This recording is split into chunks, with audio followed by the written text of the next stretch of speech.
അപ്പൊ മൂപ്പര് പറയണ മൂപ്പരയും ഒരു തെറ്റ് പിടിച്ചാൽ എന്താ അറിയോ, അസറിസ്കാര ശേഷം എന്നായി പറഞ്ഞു പോയത്. അസറിസ്കാരത്തിന്റെ ശേഷം സുന്നത്ത് നിസ്കരിക്കാൻ നീറ്റുന്നു. അത് ഞങ്ങളെ തകരാറാ, പറഞ്ഞോരെ തകരാറല്ലേ? നിങ്ങൾ ഏത് നിസ്കാരത്തിന്റെ ശേഷം നിങ്ങൾ എപ്പോഴൊക്കെ നിസ്കരിക്കണം ആർക്കറിയാ, ഏതൊക്കെ അവസരത്തിലാണ് ആർക്കറിയാ? നിങ്ങളെപ്പറ്റി നിങ്ങളുടെ കക്ഷികളല്ലേ പറഞ്ഞത്, കുറ്റ്യാടിയിൽ വെച്ചല്ലേ പ്രസംഗിച്ചത്. അപ്പൊ മൂപ്പര് എന്നിട്ട് പറയണേ, അങ്ങനെ തിരക്കുള്ള സമയത്തൊക്കെ ഞാനും നീറ്റ് പോലൊക്കെ ഉണ്ട്. തിരക്കുള്ള സമയത്ത് നീറ്റ് പോയിക്കോ, ആരാ പോകണ്ടെന്ന് പറഞ്ഞ്. എന്നിട്ട് ഒക്കെ നബി സല്ലല്ലാഹു അലൈഹി വസല്ലമിനെ പറയാണ്. അള്ളാഹുവിന്റെ റസൂൽ ചെയ്തിട്ടില്ലേ? എന്താ ചെയ്താലേ? അള്ളാഹുവിന്റെ റസൂൽ ഒരിക്കലതാ നിസ്കാരം കഴിഞ്ഞ് പെട്ടെന്ന് എഴുന്നേറ്റ് പോകുന്നു. ചോദിച്ചു, എന്താ നബി അങ്ങനെ പോകാൻ കാരണം എന്ന് ചോദിച്ചപ്പോ നബി സല്ലല്ലാഹു അലൈഹി വസല്ലം പറഞ്ഞല്ലോ. എന്താ പറഞ്ഞത്?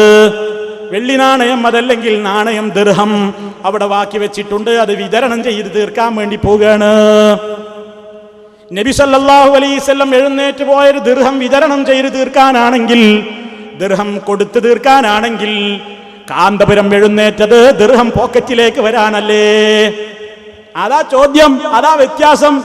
ഇപ്പുറത്ത് വട്ടുവെച്ച അറബിണ്ട്, മൂപ്പരെടുത്ത് ദിർഹം ഇങ്ങോട്ട് ഇട്ടാനാ. അള്ളാഹുവിന്റെ റസൂൽ നീറ്റ് പോയൊരു ദിർഹം ചെലവഴിക്കാനാ, നിങ്ങളോ അത് ഇങ്ങോട്ട് വാങ്ങാൻ. നല്ല ഉപമയായിട്ടുണ്ട് കേട്ടോ. അതുല്യനായ ഇത്രയും വലിയൊരു മഹാനായ പണ്ഡിതൻ വേറുണ്ടോന്നല്ലേ ചോദിച്ചു. ഞാൻ ശരീഅത്ത് കോളേജിലെ പ്രിൻസിപ്പാളാണ്, എന്നെ സംബന്ധിച്ച് ആർക്കും അതെങ്ങനെ, ഞാൻ എല്ലാവരേക്കാളും എനിക്ക് ഇൽമുണ്ട് എന്ന് പറഞ്ഞ